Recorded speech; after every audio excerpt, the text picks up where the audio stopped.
51 ఎకరాలు ఇడుపులపాయలో రాజశేఖర రెడ్డి గారు రాసి ఇచ్చారు. పెళ్లికి ముందో తర్వాత ఏదోటి. తర్వాత రోడ్ నెంబర్ 2లో ఇల్లు ఇచ్చారు. సరస్వతి ప్రాజెక్ట్స్ సాగర్ సొసైటీలో ఆవిడింట్లోనే ఉంది. అందుకని ఆయనలో షేర్ హోల్డర్ ఉన్నారు. ఈ ఎన్సిఎల్టీ కేర్స్ ఉంది, నేషనల్ ట్రిబ్యునల్ లాలో ఉంది. ఏది షేర్ మనీ ట్రాన్స్ఫర్ కి ఫీజు ఎగ్గొట్టడానికి రాజ్యసభలో బిల్లు పెడతానని చెప్పి ఎవరు చెప్పారు? ఈ తెలుగు తక్కువ మాలోకానికి. అప్పుడేమో ఆ షేర్ మనీ ట్రాన్స్ఫర్ అమౌంట్ కట్టుకోకుండా కూర్చున్న పాపానికి అది ఈడీ సీజ్ చేసింది సరస్వతి ప్రాజెక్ట్స్ ది. అది రిలీజ్ అయితేనే కానీ ఇవ్వలేమని చెప్పారు కల్లా అంటే ఉనికిని చాటుకోవడానికి విజయం ఒక ఉత్తరం. అసలు రాజశేఖర రెడ్డి గారికి సంబంధించిన ఎలక్షన్ ఎప్పుడు పెట్టి తీసుకుని ఆస్తులు ఏమున్నాయో నువ్వు రాసిచ్చి అమ్మ ఎవరు కాదు అన్నాడు. నీవు ఏదో తాపత్రయపడుతున్నట్టుకుంది. ఎందుకంటే 51 ఎకరాల్లో 4 మనవలకి రాయమన్నట్టుకున్నాడు రాజశేఖర రెడ్డి సార్. అంటే 4 మనవలు అంటే జగన్ సార్కి 2 ఆడపిల్లలను, షర్మిలమ్మకి ఆ బేపనాయన తిరుగుగా వచ్చిన 2 పిల్లలు. ఏదైతేనేమి ఆ 4 మనవలే కదా. 51 ఎకరాలు 4 పంచమని జగన్ మొక్కని మాడుతున్నావా, షర్మిలమ్మ పక్క మాడుతున్నావు? జర ఆలోచించుకోమ నువ్వు. లేదా ఎలక్షన్ ఎప్పుడు పెట్టి షర్మిల తెద్దాం, 234 కోట్లు నాకు మా అన్న ఇచ్చే డబ్బులు అప్పుగా అని బ్రాకెట్ లో చెప్పింది అశ్వత్థ మా కొంజరలాగా.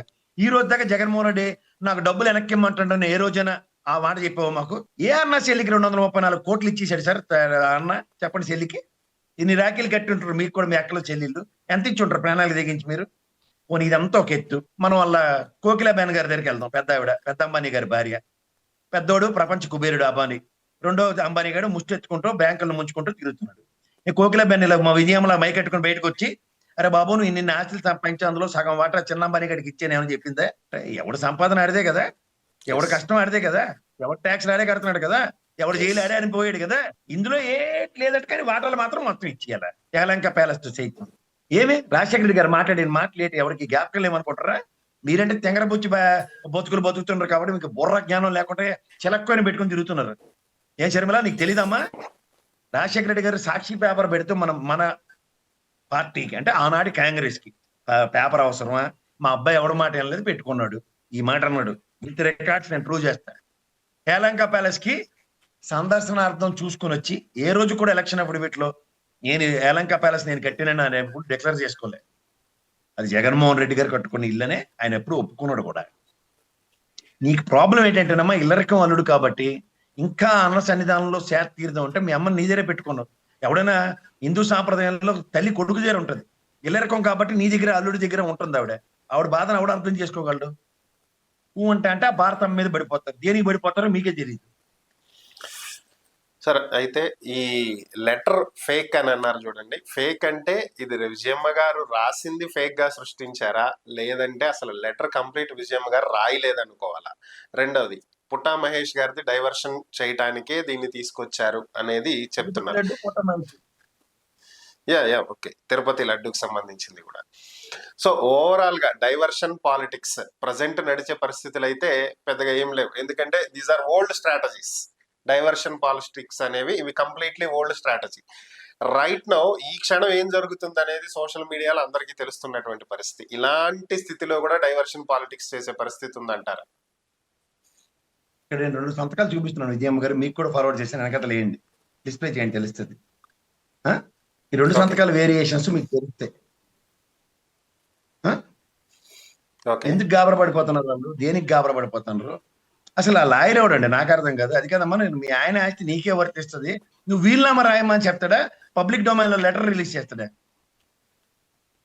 లోతురా గారి శిష్యుడు ఉంటాడు గ్యారంటీగా. అలాగే చంద్రబాబు నాయుడు గారు 54 రోజులు మడతేడి జైల్లోను తెలివి తక్కువ వాదం చేసి ఆఖరికి సుప్రీంకోర్టు ఆ రోజు మహానుభావుడు చంద్రచూడ్ గారు ఒకటే మాట చెప్పాడు, you want to give this particular bail and mercy or merit grounds అని. ఆఖరికి మెరిసీ ఆయన పెద్దోడు ఆరోగ్యం పోలేదని చెప్పి అదే దిక్కుమాల బెయిల్.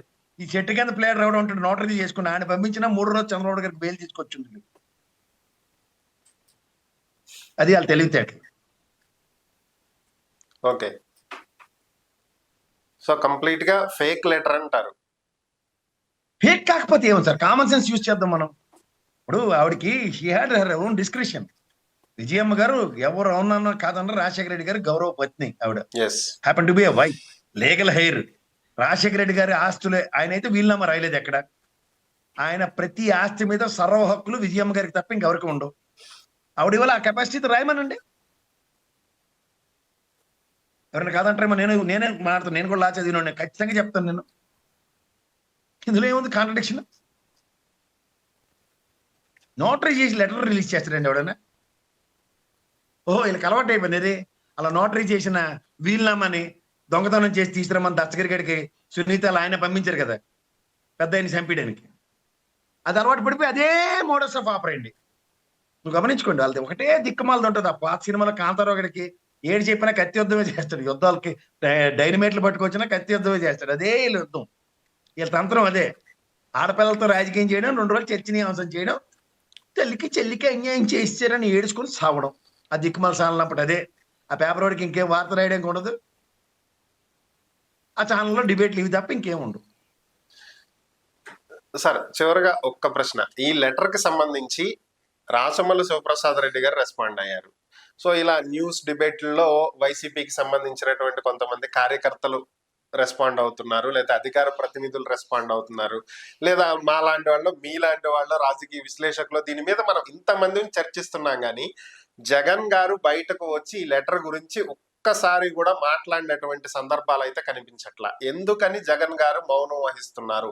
ఈ మౌనం వెనుకున్న కారణాలు ఏంటి? కడుపు చింపుకుంటే కాళ్ళ మీద పడుతుందని ఒక ఇది ఉందండి. ఆయన బయటకు వచ్చి ఎవరి గురించి మాడాలి? వాళ్ళ అమ్మ గురించి మాడాలి. వాళ్ళ అమ్మ, వాళ్ళ చెల్లి, అక్క అభియోగాలు మోపుతున్న భారతమ్మ గురించి మాడాలి.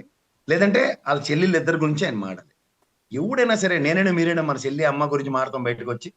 జగన్మోహన్ రెడ్డి ఏమైనా రాజ్యాంగేతర శక్తి లేకపోతే అతీత శక్తి అయిపోతాడా? ఆయన మనిషే కదా సార్. తెలియకపోతే కదా. ఇప్పుడు విజయమ్మ ఉత్తరం రాస్తుందా రాయదా అన్నది జగన్మోహన్ రెడ్డి గారు అంతరాత్మకు తెలుసు. ఖచ్చితంగా ఆయన నమ్మడం. ఎందుకంటే ఆవిడ ఈ బైబిల్ చేతితో పట్టుకుని ఎగడపడితే అక్కడ జగన్మోహన్ రెడ్డి గారు కర్మించినప్పుడల్లా ఆలింగనం చేసుకుని ముద్దు పెట్టిందంటే ఆ ప్రేమకి అర్థం లేనట్టు అయిపోతుంది. అవునంటారు కదంటారా? మన అమ్మ ప్రేమని ఎవరూ కొనియాడలేరు సార్, దాన్ని వెలకట్టలేము మనం.